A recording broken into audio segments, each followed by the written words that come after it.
I want to talk today about the sacred and the way in which the idea of the sacred has been mismanaged and misunderstood to the extent to which we don't actually feel connected to the sacred anymore. We could tell the story in many different ways. Rembrandt and Shakespeare, they discovered the sacred in the 16th and 17th century. Rembrandt's the easiest one to think about because he just brings all these Old Testament Hebrew stories into the present of Amsterdam.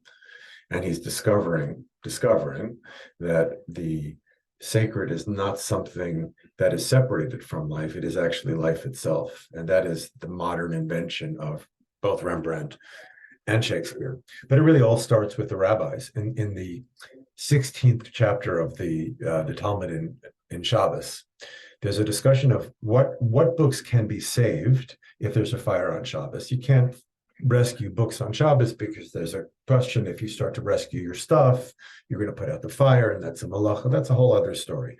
Anyway, but what's interesting is that we get a kind of a hierarchy, well, a hierarchy of what one is allowed to do, and from that we can understand what the rabbis understand as sacred.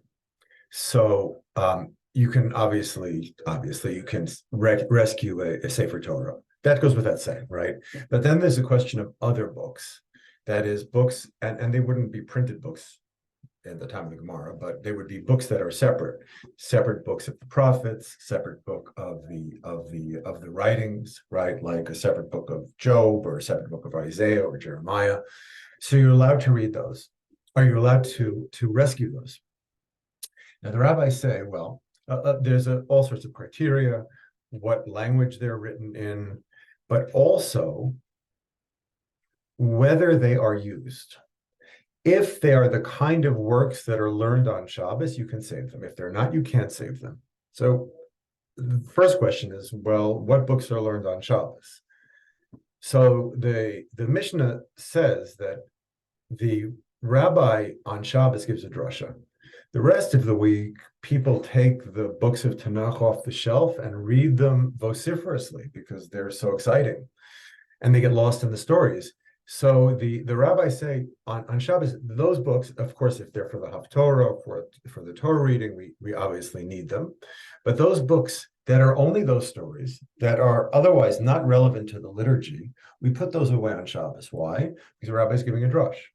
So a couple of things. One is there's just the idea of politeness. Ever see those people in a room where somebody's speaking and they're working on their computer? I've given talks like that. It's not nice, right? So there's this idea, if you're going to be present, be present. The other thing is that the Mishnah is pointing attention away from the sacred text, right? The sacred text being the Hebrew writings, and emphasizing the sacred conversation.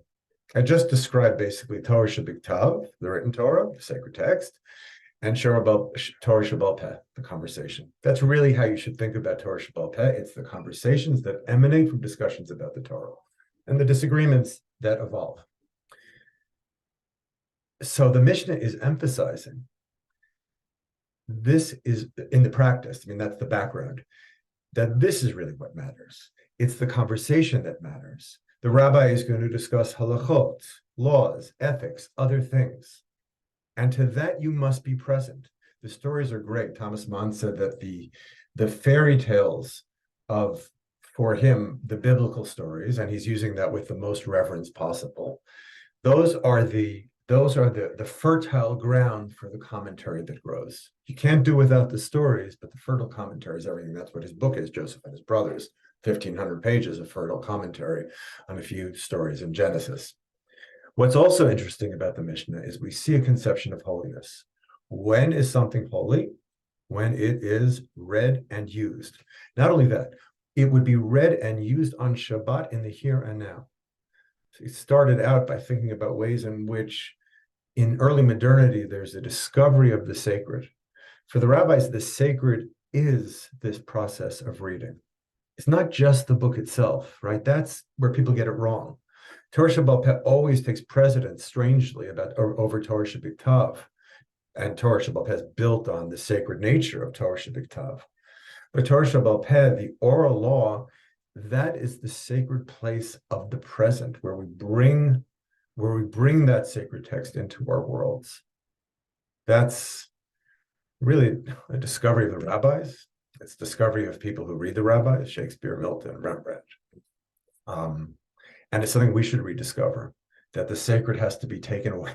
We have to take the sacred, here it is. We have to take away the sacred aspect of the sacred so we can rediscover the sacred.